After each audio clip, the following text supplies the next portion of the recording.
नमस्कारः मित्राणि, अहमस्मि कमलेश कुमारः। भवतां समेषां संस्कृत साहित्य चैनले स्वागतम् अभिनंदनं च। आज पुनः आचार्य मम्मट, जयदेव, विश्वनाथ, जगन्नाथ के मत में काव्य भेदों की चर्चा की जा रही है।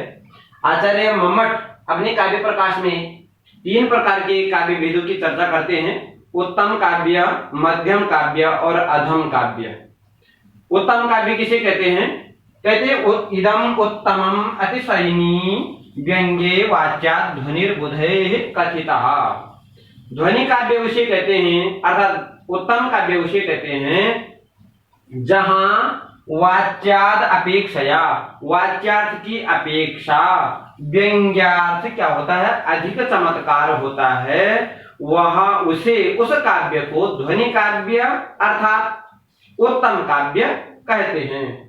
दूसरा कहते हैं अतादृशी गुणीभूत व्यंग्यम व्यंग्येतु मध्यमम, अर्थात उसके जैसे नहीं, अतादृशी पूर्ववत की तरह नहीं, जहां क्या होता है वाच्यार्थ क्या था, व्यंग्य वाच्य से अधिक चमत्कार नहीं होता है। वहां क्या होता है गुणीभूत, अधिक चमत्कार जहां नहीं होता है, कौन, व्यंग्यार्थ, वहां क्या होता है गुणीभूत व्यंग्य होता है। और उसका दूसरा नाम क्या है, मध्यम काव्य। गुणीभूत काव्य दूसरा भेद है। तीसरा कह रहे हैं शब्द चित्रम वाच्य चित्रम अव्यंग्यम त्वरम स्मृतम। बोले शब्द चित्र और वाच्य चित्र, इस प्रकार से अधम काव्य कितने प्रकार का हुआ, 2 प्रकार का होता है। जहां क्या नहीं होता है अव्यंग्यम, जहां वह काव्य व्यंग्य रहित होता है, उसमें केवल शब्द और क्या होता है शब्द चित्र और वाच्य चित्र। यहां पर शब्द चित्र और वाच्य चित्र से गुण और अलंकारों का ग्रहण किया जाता है, गुण अलंकारों का ग्रहण किया। दूसरा आचार्य जयदेव अपने चंद्रालोक में 2 प्रकार के काव्यों को स्वीकार करते हैं।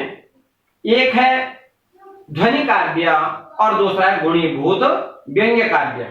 ध्वनि काव्य के वही 2 भेद होते हैं, लक्षणामूला अभिधामूला। लक्षणामूला जो है विवक्षितान्य परिवाच्य और अविवक्षितान्य परिवाच्य, इस प्रकार से 2 भेद होते हैं। और वे अर्थांतर संक्रमित, अत्यंत तिरस्कृत, फिर इस प्रकार से भेद हो जाते हैं। दूसरा जो भेद है ध्वनि और दूसरा जो गुणीभूत काव्य, उस प्रकार से फिर पुनः आचार्य विश्वनाथ के मत में, आचार्य विश्वनाथ अपने साहित्य दर्पण के 4th परिच्छेद में काव्य के भेदों का निरूपण कर रहे हैं कि काव्यम ध्वनिर गुणीभूत व्यंग्यम चेत द्विधा मतम। वह काव्य जो क्या है वाक्यम रसात्मकम काव्यम, वह जो काव्य है वह ध्वनि और गुणीभूत के भेद से 2 प्रकार का होता है। वह सबसे प्रथम भेद जो है ध्वनि काव्य है, वह क्या है वाच्यात् अतिशयिनी व्यंग्ये ध्वनि तत्काव्यम उत्तमम। जो जिस काव्य में वाच्य की अपेक्षा व्यंग्य अधिक चमत्कारी हो, वह ध्वनि काव्य उत्तम काव्य कहा जाता है।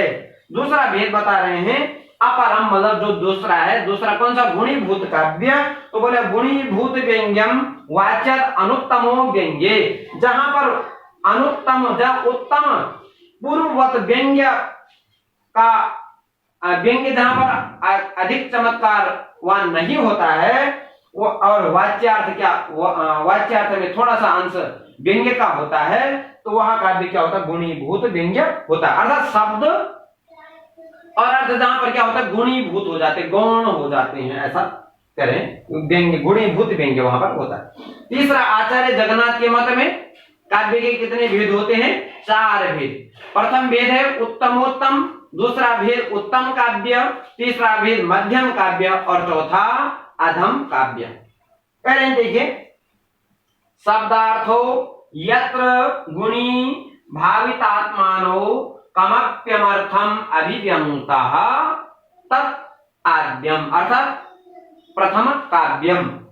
बोले जहां पर शब्दार्थ हो, शब्द और अर्थ जहां पर क्या हो जाए, यत्र मतलब जहां गुणी भावित आत्मानो, जहां पर दोनों क्या हो जाए गौण हो जाए, और गौण होने के बाद क्या होता है कामापि अर्थम अभिव्यंगता, और किसी विशेष चमत्कारी अतिशय अर्थ को, चमत्कार युक्त अर्थ को क्या करें, प्रकाशित करें, वह काव्य उत्तमोत्तम काव्य कहा जाता है।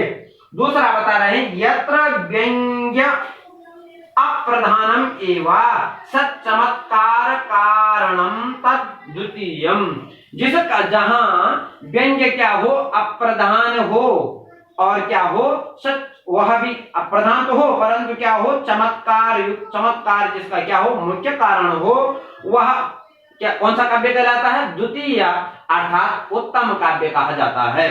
तीसरा कह रहे हैं, यत्र व्यंग्य चमत्कारा असमानाधिकरणो वाच्य चमत्कारः तत् तृतीयम, वह क्या है, तृतीय काव्य है। कौन सा, जहां पर व्यंग्य चमत्कार तो होता है परंतु वाच्यार्थ के किसी एक भाग में क्या होता है, स्थित रहता है।